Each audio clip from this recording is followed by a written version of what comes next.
વરસાદની 5 સિસ્ટમ સક્રિય, 9 જિલ્લામાં ભારે વરસાદનું એલર્ટ. રાજ્યમાં વરસાદ માટે એક સાથે અનેક હવામાનની સિસ્ટમ સક્રિય છે. Shear zone, western disturbance, depression, monsoon trough અને સાયક્લોનિક સર્ક્યુલેશન જેવી સિસ્ટમની અસરથી રાજ્યના વિવિધ વિસ્તારોમાં વરસાદની શક્યતા છે. હવામાન વિભાગે આગાહી કરી છે. વિવિધ સિસ્ટમના પગલે રાજ્યના અલગ અલગ જિલ્લામાં વરસાદી માહોલ રહી શકે છે. મહીસાગર, દાહોદ, છોટાઉદેપુર, નર્મદા, તાપી, ડાંગ, નવસારી, દમણ તથા દાદરા નગર હવેલીમાં ભારે વરસાદની શક્યતા છે. જ્યારે રાજ્યના અન્ય જિલ્લાઓમાં સામાન્યથી મધ્યમ વરસાદ વરસી શકે છે. કેટલાક વિસ્તારમાં ગાજવીજ સાથે વરસાદ પડી શકે છે. इक्का दुक्का स्थानों से लेकर कई स्थानों में हल्का से मध्यम बरसात का संभावना रहेगा अगले 7 दिन के लिए। और आज हेवी रेनफॉल का वार्निंग इक्का दुक्का स्थानों में दिया गया है गुजरात रीजन में।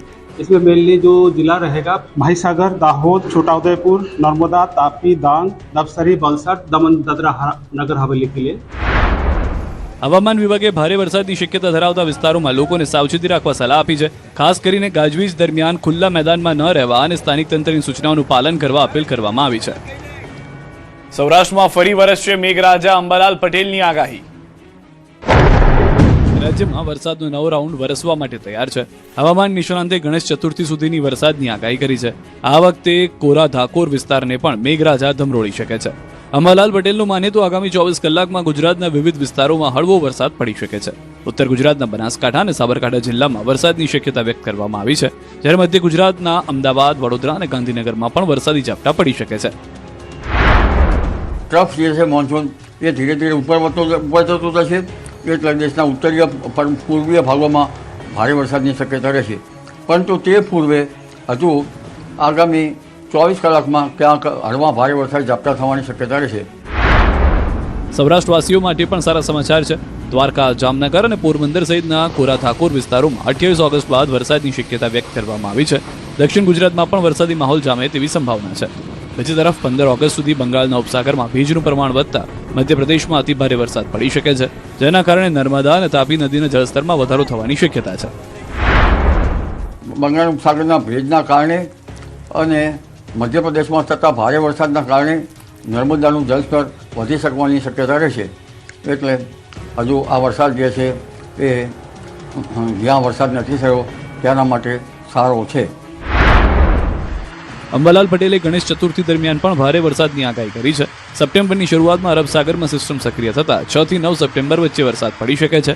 સાથે 17 થી 19 ઓગસ્ટ દરમિયાન હવામાનમાં પલટો અને સપ્ટેમ્બરમાં ગરમી વધવાની પણ અંબાલાલ પટેલે શક્યતા વ્યક્ત કરી છે. રાજ્યના અનેક જિલ્લામાં વરસાદી માહોલ, ક્યાંક ઝરમર, ક્યાંક ધોધમાર વરસ્યો. ગુજરાતના અનેક વિસ્તારોમાં ફરી મેઘરાજાની ધમાકેદાર એન્ટ્રી જોવા મળી છે. લાંબા વિરામ બાદ વરસેલા વરસાદથી ક્યાંક રસ્તાઓ પાણીમાં ગરકાવ થયા છે, તો ક્યાંક ખેડૂતોમાં ખુશીનો માહોલ જોવા મળ્યો છે. ગોધરા શહેર સહિત આસપાસના ગ્રામ્ય વિસ્તારોમાં વહેલી સવારથી ધોધમાર વરસાદ વરસ્યો. ભારે વરસાદને પગલે શહેરના અનેક માર્ગો પર પાણી ભરાઈ ગયા. વાવડી, ખુર્દ, વાવડી, બુજર્ગ અને ગુદકપુર, પોપટપુરા, છાબનપુર અને દરુનિયા સહિતના વિસ્તારોમાં પણ વરસાદ વરસાયો. જેના કારણે સવારથી વરસતા વરસાદને પગલે જનજીવન પર અસર જોવા મળી. બીજી તરફ વલસાડ જિલ્લામાં પણ વરસાદી માહોલ જામ્યો. વલસાડ શહેર અને આસપાસના વિસ્તારોમાં ધોધમાર વરસાદ વરસ્યો. ધરમપુર, કપરાડા અને નાના પોંઢા તાલુકામાં પણ છૂટો છવાયો વરસાદ નોંધાયો. મેઘબંડાણ સાથે પવિત્ર શ્રાવણ માસનો પ્રારંભ થતા વાતાવરણ ખુશનુમા બન્યું. વરસાદ ખેતીના પાક માટે અનુકૂળ રહેતા ખેડૂતોમાં ખુશી જોવા મળી રહી છે. બનાસકાંઠાના વડગામ તાલુકાના જલોત્રા ગામમાં મેઘરાજાએ ધમાકેદાર બેટિંગ કરી. માત્ર 4 કલાકમાં 3.5 ઇંચ જેટલો વરસાદ ખાબકતા ગામના મુખ્ય માર્ગો અને નીચાણવાળા વિસ્તારોમાં વરસાદી પાણી ભરાઈ ગયા. ખેતરોમાં પાણી પહોંચતા ખેડૂતોમાં ખુશીનો માહોલ જોવા મળ્યો હતો. આમ ગુજરાતમાં વરસાદની આ નવી ઇનિંગથી ખેડૂતોમાં આશા જાગી છે. ભારે વરસાદ બાદ પ્રકૃતિ સોળે કળાએ ખીલી, સામે આવ્યા મનમોહક દ્રશ્યો. ચોમાસાની સિઝનમાં ગુજરાતનું કુદરતી સૌંદર્ય સોળે કળાએ ખીલી ઉઠ્યું છે. એક તરફ ધોધનું રૌદ્ર સૌંદર્ય, બીજી તરફ ડેમમાં નવા નીર. મહીસાગરથી લઈને મહેસાણા અને નર્મદા સુધીના પાણીના મનમોહક નજારા જોવા મળી રહ્યા છે. મહીસાગરના 7 કુંડા વોટરફોલનું આહલાદક સૌંદર્ય હાલ સહેલાણીઓને આકર્ષી રહ્યું છે. પહાડોમાંથી વહેતા પાણીના પ્રવાહથી 7 કુંડા સર્જાયા છે. ઊંચાઈ પરથી ધસમસતા પાણીના પ્રવાહથી અહીં મનમોહક નજારો જોવા મળી રહ્યો છે. ચોમાસામાં 7 કુંડા વોટરફોલનું રૌદ્ર અને રમણીય સ્વરૂપ જોવા મળી રહ્યું છે. બીજી તરફ મહેસાણાના સતલાસણા ખાતે આવેલા ધરોઈ ડેમમાં લાંબા સમય બાદ નવા નીરની આવક થઈ છે. સાબરમતી નદી પર આવેલા ધરોઈ ડેમમાં 6,944 ક્યુસેક પાણીની આવક થઈ રહી છે. ડેમની સપાટી 606.54 ફૂટે પહોંચી છે, જ્યારે હાલ ડેમમાં 49.37% પાણીનો જથ્થો ઉપલબ્ધ છે. આ તરફ નર્મદામાં પણ સરદાર સરોવર ડેમની સપાટીમાં સતત વધારો થઈ રહ્યો છે. છેલ્લા 24 કલાકમાં ડેમની સપાટીમાં 67 સેન્ટીમીટરનો વધારો નોંધાયો છે. હાલ ડેમની સપાટી 134.49 મીટરે પહોંચી છે.